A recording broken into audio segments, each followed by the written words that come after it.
I know I've said this multiple times since creating this channel, but I love superheroes, and while I might have some hot takes on characters I like from books or movies, my favorite superheroes are all pretty vanilla. From DC, my favorites are Batman, Superman, and Nightwing, and from Image Comics, of course, I love Adam Eve and Invincible, and from Marvel, my favorite character is Spider-Man. That said, despite my love for superhero content, I haven't read many comic books lately. My latest comic book read-through was last year when I blitzed through the 3 Invincible compendiums, which were fantastic. And I've mostly been getting my comic book kicks in from the few superhero movies I feel inclined to go see in theaters, though ever since Endgame, they haven't been landing for me the way they used to. But when I was talking about my desire to get back into comics with one of my friends, he learned that my favorite character from Marvel was Spider-Man, and he asked if I'd read his favorite Spider-Man comic in the last decade, The Spectacular Spiderman number 310. I told him I doubted that I had, and he let me read it. And instantly, I knew that from this issue, I wanted to talk about it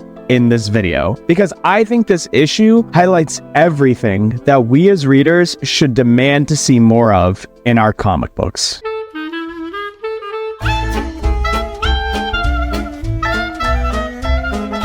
Okay, personally, when I look at a lot of recent superhero projects, I find they focus a lot on the spectacle. And before anyone jumps down my throat, I don't think that you shouldn't be allowed to enjoy bombastic and highly choreographed action in your superhero movies. But for me, a story's substance and the character's development within it are far more important than any action scene. And for example, I always like to reference the scene of Captain America eventually picking up Mjolnir in Endgame. And of course, on the action surface of it, it was really cool. But it was the development behind that scene that made it hit even harder. And with that point made, I'm gonna leave the discussion of the MCU there because I don't want to get into everything I like and dislike about the recent slate of films. That video would take far too much time and be far too energy consuming. And I'd rather shift my attention over to the fantastic Spider-Man issue that this whole video was inspired by, because I believe all comic book writers should take a very important lesson from this specific comic.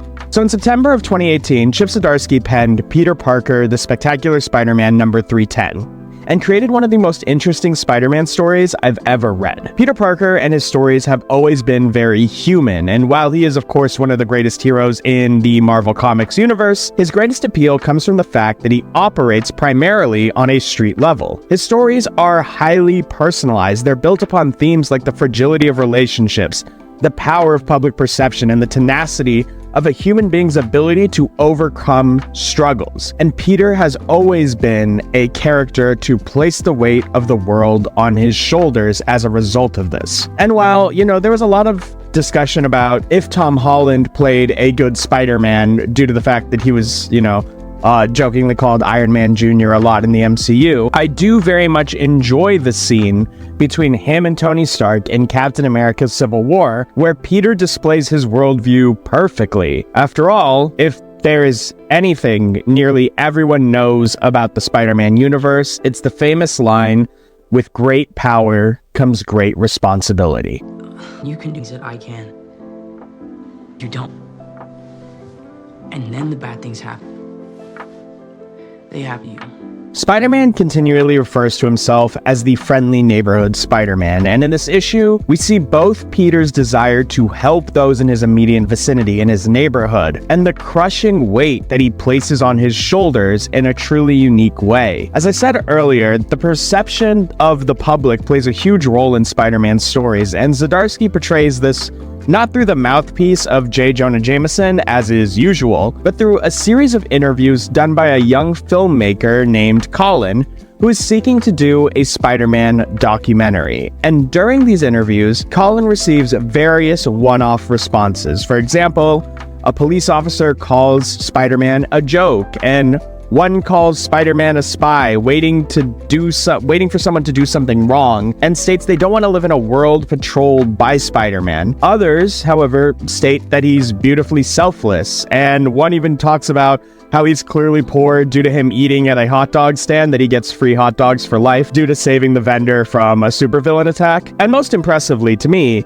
Captain America even makes a cameo stating that Spider-Man is one of the greatest men he's ever known. However, despite most of these panels getting 1 or 2 shots throughout the issue, the camera, or rather the paneling, keeps focusing on a woman known to us only as Kyle's mother, who provides the story that will make up the backbone of the main Spider-Man plot we're going to be reading about as we go through this issue. And in the story, we learn that this woman's son, Kyle, was coerced into becoming the lookout for some robbers that Spider-Man goes on to stop. And when Peter sees that Kyle is just a kid, he strings the boy up, hiding him from the police in pursuit, knowing that having a criminal record would ruin this young kid's future, and instead quickly returns him back to his mom. And normally, I feel like this is where superhero stories would typically end, but the issue continues, and we see that Spider-Man begins to really embrace the hero part of the superhero title, as he wants to ensure that Kyle never has to engage in criminal activity again,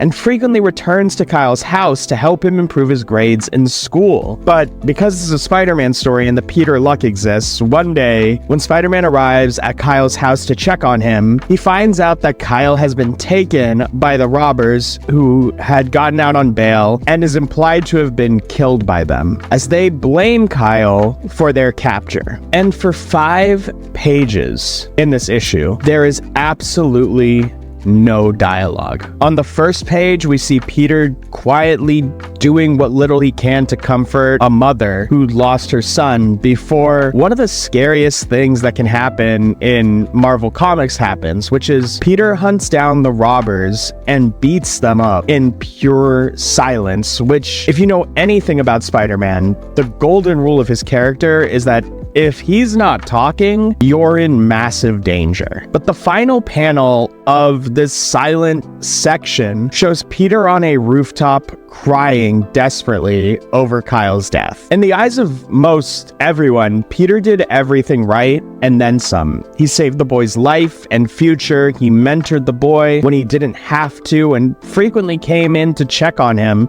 and ensure that Kyle was staying on track. And in the end, he still blames himself for not being able to save Kyle from his fate. After all, Spider-Man likely thinks to himself that as a superhero, he should have been able to stop this. And as much as I love the pure humanity on display with Peter, I think that the page that follows that cements the emotional impact of this scene, as Kyle's mother finishes her interview stating that Spider-Man saves people. He does his best. He expects nothing back, and that she thinks that the world would be better if we could all be more like Spider-Man. And the few remaining pages of the comic is also excellent. We see Spider-Man appear to Colin, asking him why he's been conducting interviews on Spider-Man and learning the impact that Spider-Man has had on his life, where Peter saves Colin on his way to a date, and that's why, like, Colin remembers him. It's actually pretty funny, but I really want to talk about the quote. Like, the whole reason that Peter knows about this interview is because Colin interviews him and as Peter Parker, and that's how they make the connection. But